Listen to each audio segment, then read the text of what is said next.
कपिल जी, मैं आपको धन्यवाद देता हूं और ये फिल्म बनाने के लिए, ये वेब सीरीज बनाने के लिए बहुत बहुत धन्यवाद। कहां का सत्यमेव जयते, कहां का सत्यमेव जयते, कहां का सत्यमेव जयते। सुप्रीम कोर्ट के जजेस, हाई कोर्ट के जजेस जरूर इसको देखें और आत्मचिंतन करें कि भारत की न्याय प्रणाली कहां पहुंच गई है। भारत में टोटल 5 करोड़ केसेस तो वो हैं जो district court, high court, supreme court में है। इसका मतलब 5 करोड़ परिवार न्याय की आशा में बैठा हुआ है। ऑन एन एवरेज एक परिवार में 6 आदमी रख लीजिए, तो यानी 30 करोड़ लोग न्याय की आस लगाए बैठे हुए हैं। 30 करोड़ का मतलब एक अमेरिका, 30 करोड़ का मतलब 15 ऑस्ट्रेलिया, 30 करोड़ का मतलब 7 कनाडा, 30 करोड़ का मतलब 1.5 ब्राजील। इतने लोग भारत में न्याय की आस में बैठे हुए हैं। और ये 5 करोड़ केस तो वो हैं जो district court, high court, supreme court में है। इसके पैरेलल हमारे देश में एक और जुडिशियल सिस्टम है, उसको कहते हैं तहसीलदार, एसडीएम, एडीएम, डीएम, कमिश्नर, जहां पे चकबंदी के मुकदमे चलते हैं। वो इस 5 करोड़ में काउंटेड नहीं है। जो तहसीलदार के यहां मुकदमा होता है, एसडीएम के यहां मुकदमा होता है, एडीएम के यहां होता है, डीएम के यहां होता है, चकबंदी अधिकारी जिसको सीओ कहते हैं, डीडीसी कहते हैं, एसओसी कहते हैं, वो इसके पैरेलल में है और 5 करोड़ मुकदमे वहां पे भी चल रहे हैं। इसका मैं लाइव एग्जांपल देना चाहूंगा भारत की ब्लैक जस्टिस सिस्टम का। 1985 में जौनपुर में एक 10 बीघे जमीन का मुकदमा शुरू हुआ था। अभी वो सबसे नीचे पायदान पे है, जिसको कहते हैं चकबंदी अधिकारी। 1985 में मुकदमा शुरू हुआ, 2023 आ गया, लगभग 37 साल बीत चुके। 37 साल में यह नहीं तय हो पाया कि असली विल कौन सी है। 2 लोगों ने क्लेम किया, वो कह रहे हैं मुझे विल मिली है, वो कह रहे हैं मुझे विल मिली है। 37 साल में यह नहीं डिसाइड हो पाया असली विल किसकी है। अगर मान लीजिए आज डिसाइड हो जाए तो सीओ के बाद एसओसी, एसओसी के बाद डीडीसी, डीडीसी के बाद हाई कोर्ट, हाई कोर्ट के बाद सुप्रीम कोर्ट, यानी अभी 35 साल और लगेगा, 70 साल लगेगा। सेकंड जनरेशन मुकदमा लड़ रही है, ऑलरेडी सेकंड जनरेशन मुकदमा लड़ रही है और इसी स्पीड से काम हुआ तो मुझे लगता है थर्ड जनरेशन आके मुकदमा तब जाके सुप्रीम कोर्ट पहुंचेगा। दूसरा एग्जांपल, एक ग्लेरिंग एग्जांपल आपको देता हूं। 1971 के वॉर में पाकिस्तान में बम फेंकने वाले, पाकिस्तान के फौजियों के बहुत सारे बैंकर तोड़ने वाले एक कर्नल कबोत्रा है, पंचकुला में रहते हैं। दुश्मनों के उन्होंने दांत तोड़ दिए।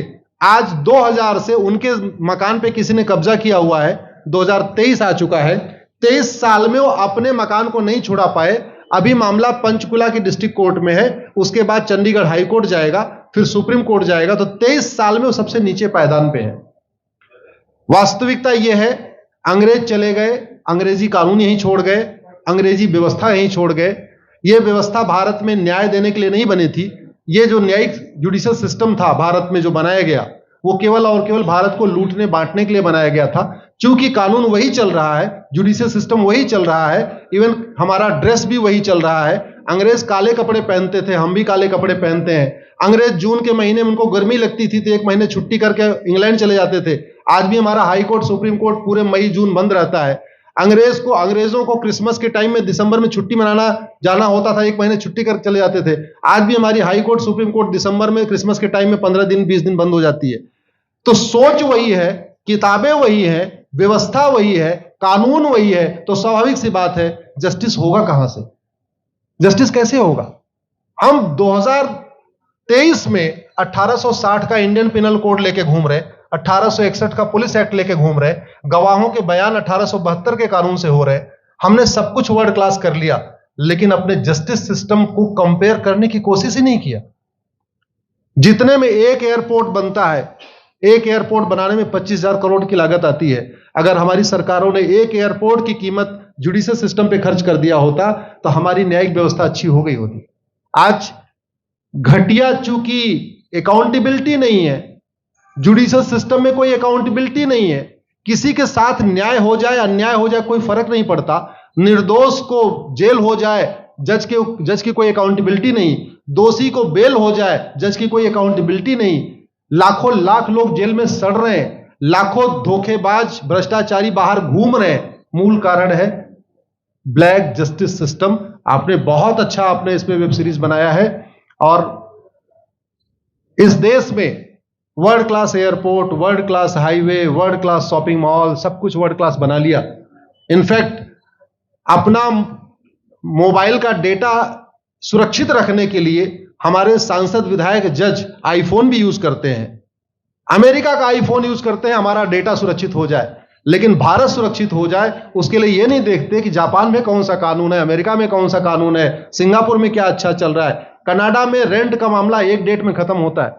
सिंगापुर में अभी कुछ दिन पहले एक व्यक्ति के पास 900 ग्राम गांजा पाया गया, उसको फांसी हुई है। दोबारा वहां ड्रग स्मगलिंग होगी क्या?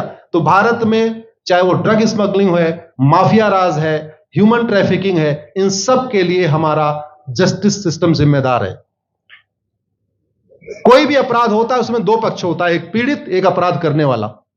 जो पीड़ित होता है वो चाहता है जल्दी उसको न्याय मिल जाए, अपराध करने वाला चाहता है मुकदमा लंबा चले।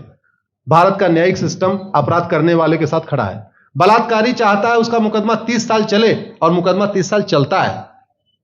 भू माफिया चाहता है कि गरीब की जमीन पे कब्जा कर ले, उसका मुकदमा 50 साल चले, और आज की डेट में मुकदमा 50 साल चल रहा है। इसका मतलब वर्तमान न्यायिक सिस्टम बलात्कारी के पक्ष में है, भू माफिया के पक्ष में है, ड्रग स्मगलर के पक्ष में है, ह्यूमन ट्रैफिकर के पक्ष में है, नक्सलियों के पक्ष में है, माओवादियों के पक्ष में है, जो लोग देश विरोधी काम कर रहे हैं उनके पक्ष में है। 40 साल 50 साल के बाद किसी व्यक्ति ने मिलावट करके लोगों का स्वास्थ्य खराब कर दिया, उसको 50 साल के बाद सजा हो रही है।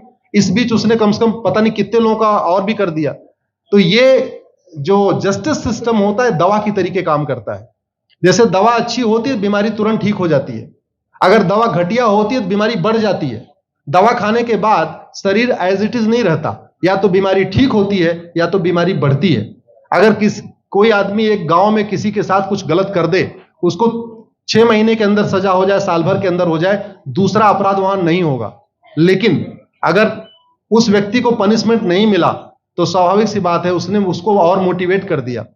कहते नहीं ऐसे बुखार है, तुरंत 2 गोली खाइए बुखार ठीक हो गया, लेकिन अगर आपने दवा नहीं खाई या गलत दवा खा लिया तो टाइफाइड होगा या निमोनिया होगा। दुर्भाग्यवश ये हमारा जस्टिस सिस्टम यही कर रहा है।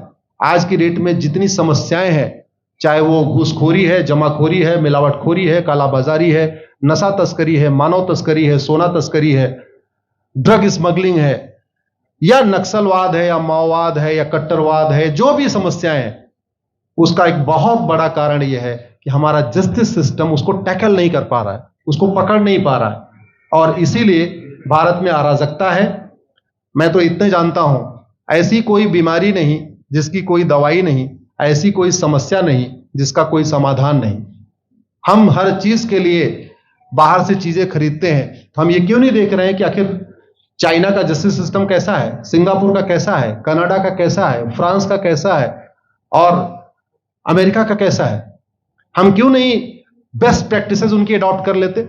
दुनिया के कई देशों ने नार्को पॉलीग्राफ ब्रेन मैपिंग कानून बना दिया।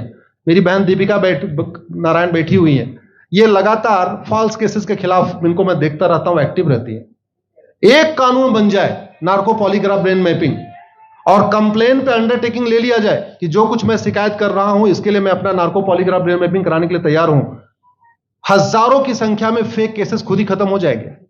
आज की डेट में लोग जुडिशरी की लापरवाही के साथ साथ फर्जी केस से परेशान है, फर्जी गवाही से परेशान है, फर्जी एफआईआर से परेशान है, हजारों परिवार परेशान है।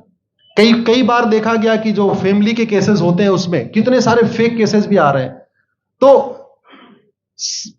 जो वास्तव में दोषी हैं उनको पनिशमेंट नहीं मिल पा रहा है, जो निर्दोष हैं उनके खिलाफ फर्जी केसेस हो रहे हैं। आज की डेट में गांव में एक दबंग अगर जमीन कब्जा कर लेता है, किसी की हिम्मत नहीं पड़ती उसके खिलाफ कोई गवाही दे दे। लोगों को अपनी जमीन छुड़ाने में 30 साल लड़ना पड़ रहा है, 35 साल लड़ना पड़ रहा है।